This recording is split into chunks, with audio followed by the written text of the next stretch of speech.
விளைய வைக்கிற நெல்லை வாங்கி ஆலைக்கு கைமாத்துற கமிஷன் வியாபாரம் ஆரம்பிக்க போறேன். அதனால நம்ம ஊர் ஜனங்க எனக்கு ரொம்ப கமிஷன்லாம் தர தேவையில்ல. அவங்க மனசுக்கு எது சரின்னு படுதோ அந்த கமிஷனை மட்டும் கொடுத்தா போதும். நான் யாரையோ மாதிரி வற்புறுத்தியோ மிரட்டியோ எனக்கு அவ்வளவு கொடு இவ்வளவு கொடுன்னு கேட்டுலாம் வாங்க மாட்டேன். இன்னொரு விஷயம், அவங்க என்கிட்ட கொடுக்கிற நெல்லை நான் நல்ல விலைக்கு வித்து கொடுப்பேன்.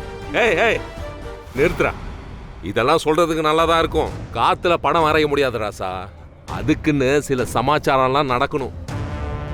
கமிஷன் கடை ஆரம்பிக்கிறதுனா என்னமோ சாதாரண விஷயம் மாதிரி நினைச்சிட்டு இருக்க.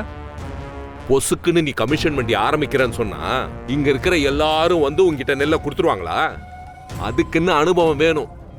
உன் மேல மக்களுக்கு நம்பிக்கை வரணும். நான் உங்ககிட்ட எந்த புத்திமதியும் கேட்கறதுக்காகலாம் வர சொல்லல. நான் இப்படி ஒரு வியாபாரத்தை ஆரம்பிக்க போறேன்னு ஊர் மக்கள் முன்னாடி உங்களுக்கு தெரிய வைக்கணுங்கிறதுக்காக தான் வர வச்சேன். தெரியப்படுத்திட்டேன். இதுக்கு மேல நீங்க எதுவும் பேச தேவையில்ல. இப்போ உனக்கும் எனக்கும் ஆகாம போயிடுச்சு. ஆனாலும் இதுவரைக்கும் நீ என் பின்னாடியே என் காலையே சுத்தி திரிஞ்சவன்ற ஒரு சின்ன அக்கறையில சொல்றேன். இதெல்லாம் உனக்கு தேவையில்லாத வேலை. ஏன்னா இந்த வியாபாரத்துக்கெல்லாம் கொஞ்சமாவது அறிவும் அனுபவமும் வேணும்டா. அதெல்லாம் உனக்கு சுத்தமா இருக்கிற மாதிரியே தெரியல. உனக்கு பட்டு பட்டுன்னு கோவம் மட்டும்தான் வரும். இந்த தொழில கோவப்படுற மாதிரி 1008 சம்பவம் நடக்கும். அதெல்லாம் உன்னால சமாளிச்சு பொறுமையா ஹேண்டில் பண்ண முடியுமா சொல்லு? தேவையில்லாம எதுக்கு என்கிட்ட வீண் வம்பு பண்ணிட்டு இருக்க? என்ன உனக்கு நீயே ஆப்பு வச்சுக்கிறியா? சரிடா, உன்னை நம்பி இந்த ஊர்ல யாரு நெல்லு குடுக்கறாங்கன்னு நானும் பாக்குறேன். நான் இப்படி ஒரு வியாபாரத்தை உங்க எல்லாரையும் நம்பிதான் ஆரம்பிக்கிறேன். இதுல உங்க எல்லாரோட ஆதரவும் எனக்கு இருக்குன்னு எனக்கு நம்பிக்கை இருக்கு.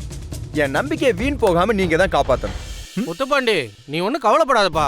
நீ ஆரம்பிக்க போற தொழில் நல்லபடியா வரும். உனக்கு பக்கத்துணையா இருந்து நாங்க பாத்துக்கிறோம்பா. யோ, நாங்க எல்லாம்னா நீ ஒருத்த மட்டும் தானே சொல்லிட்டு இருக்க. எல்லாரையும் சொல்ல பார்க்கலாம். இத்தனை நாளா ஊருக்குள்ள வம்பு வழக்கு தான் பண்ணிட்டு இருந்த. ஆனா உருப்படியா இப்ப ஒரு காரியம் பண்ண போறேன்னு சொல்ற. அது எங்களுக்கு ரொம்ப சந்தோஷம் தான். நீ வியாபாரத்தை ஆரம்பி.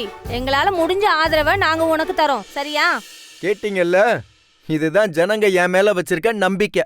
டேய், ஏதோ 1-2 பேர் உனக்கு சப்போர்ட் பண்ணி பேசிட்டா உடனே இந்த வியாபாரத்துல ஜெயிச்சிடலான்னு கனவு காணாத. நான் கனவுலாம் காணல, ஜெயிச்சு காட்டுறேன்னு நம்பிக்கையோட தான் சொல்றேன் வேலாயுதம்.